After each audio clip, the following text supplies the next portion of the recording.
श्री सद्गुरुदेव परमात्मने नमः। श्री रामचंद्राय नमः।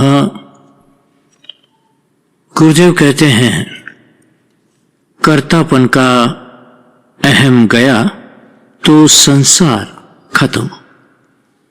कामनाओं की पूर्ति चाहते हो तो कर्म अनुष्ठान करना चाहिए। कर्मयोगस्तु कामिनम, भागवत में कहा है। त्रिविधा माम सोमपाहा पूतपापा यज्ञैरिष्ट्वा स्वर्गतिम प्रार्थयन्ते। गीता जी के 9वें अध्याय का 20वां श्लोक। श्री गीता जी ने कहा है कि यज्ञों के द्वारा निष्पाप होकर मनुष्य स्वर्ग जाते हैं। यज्ञ शुद्ध होना चाहिए, शुद्ध मंत्र होना चाहिए, उनके शुद्ध उच्चारण होना चाहिए। साफ कहा गया है कि अमुक यज्ञ अर्थात अमुक कामना की सिद्धि के लिए अमुक निश्चित यज्ञ निश्चित देश काल में करो। इतने पर कामना की पूर्ति हुई तब भी क्या होता है?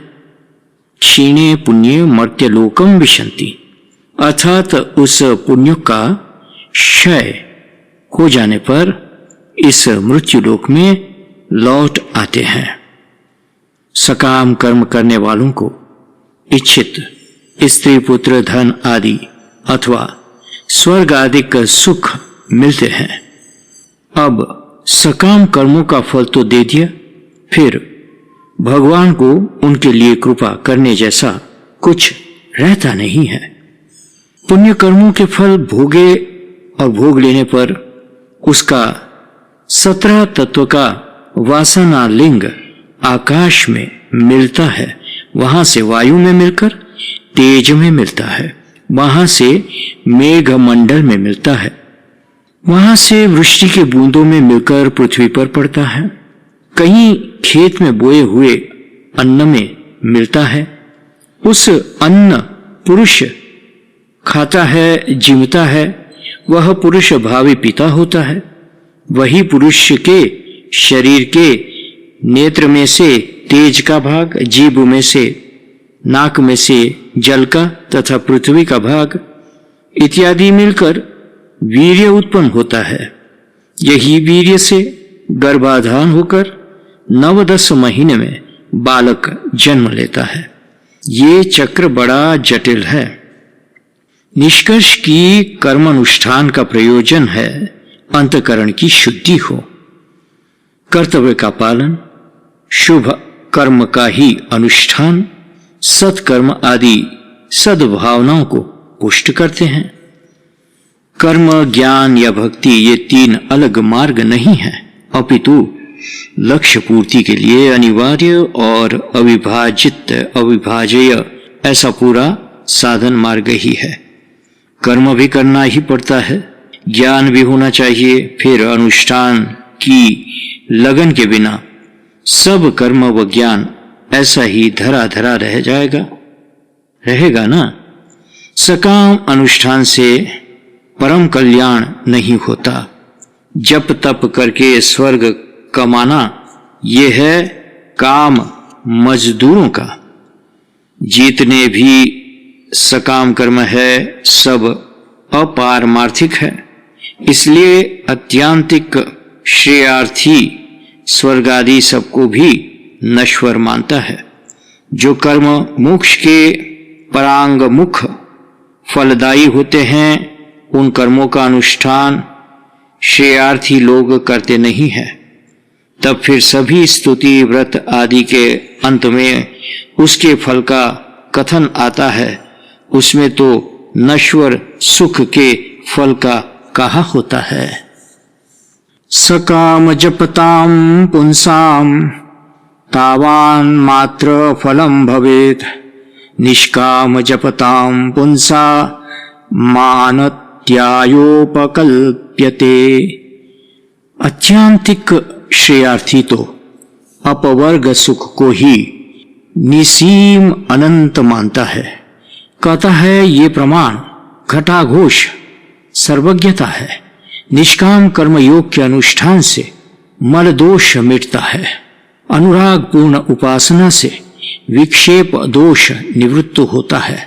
तात्पर्य की कामना रहित होकर भगवान को अर्पण करना और अर्पण किया हुआ सर्व कर्म करता है, उसको लौकिक सुख भोग के पदार्थ और स्वर्ग आदि लोक मिलते नहीं हैं, लेकिन भगवत साक्षात्कार की ओर ले जाने वाली अंतकरण की शुद्धि होने का फल मिलता है।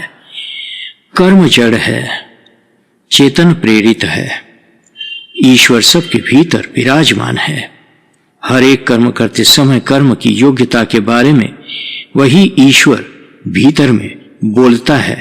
इस प्रकार ईश्वर प्रत्येक कर्म क्रिया को देखता रहता है, उसकी योग्यता अयोग्यता को प्रकाशित करता रहता है। कारण, कर्म, उपाय और भाव प्रतिभाव सतत होता रहता है। सर्जन विनाश का विश्व चक्र चलता ही रहता है। ये कौन चलाता है? रोटी खाते हैं और उसका खून बनता है, ये कौन बनाता है? बीजों से वृक्ष कौन बनाता है? जो यह करता है वही ईश्वरत्व। जड़ कर्म का कर्म फल भी बनाता है। वही फल उसी कर्मकर्ता को योग्य काल यानी कि समय पर निश्चित पहुंचता है, प्राप्त होता है। विविध प्रकार के कर्म आदि यदि धर्म पूर्वक नहीं किया जाए तो निश्चित ही शोकप्रद होते हैं, अर्थात परिणाम में शोक की श्रृंखला ही बढ़ाने वाले व मजबूत करने वाले होते हैं। इसलिए दृढ़ विश्वास पूर्वक भगवान के चरण कमलों में अनुराग बढ़ाते हुए इन्हीं कर्मों को समभाव से संपन्न करने का पुरुषार्थ सावधानी पूर्वक करना, यही बुद्धिमानी है।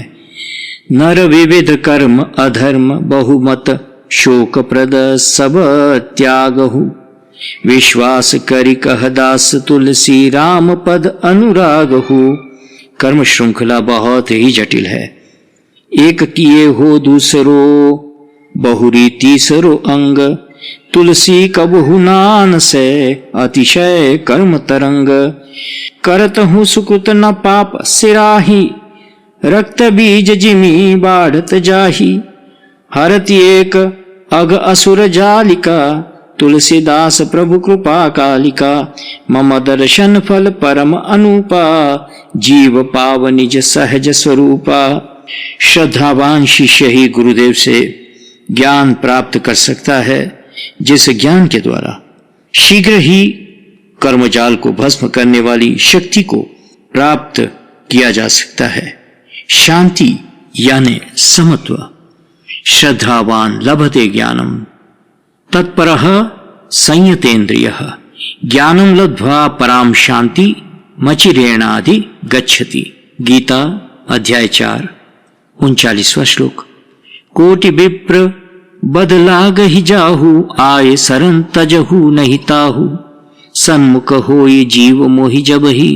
जन्म कोटि अघना सही तबहि। कितना भयंकर कर्मजाल है।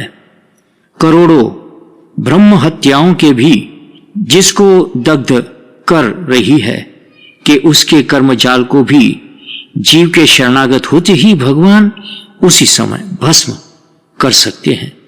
इतने सामर्थ्यवान है भगवान। जीव की कर्म के अनुसार गति होती है, दूसरा जन्म होता है। मन बुद्धि भगवान को देने से कर्म बंधते नहीं तो सूक्ष्म शरीर बनता नहीं। वही 17 तत्व है जो सूक्ष्म शरीर है। तब अजन्मा आत्मा का जन्म नहीं होता। यहां पर आत्मा को शांति मिलती है। यही मोक्ष वैकुंठ साकेदाति है। जब तक कर्ता का अहम है तब तक संसार है। कर्तापन का अहम गया तो संसार खत्म।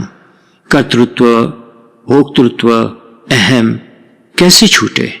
समस्त कर्मों का फल अनन्य भाव से भगवान के चरणों में अर्पण करने से छूटता है। यही भगवान के शरण जाना है। जय सिया राम, जय सद्गुरुदेव। परमात्मने नमः। हरि ओम तत्सत। हरि ओम तत्सत। हरि ओम तत्सत। ये पुष्ट 86 से पढ़ा सद्गुरुदेव की सन्निधि से, भाग 5। जय सिया राम।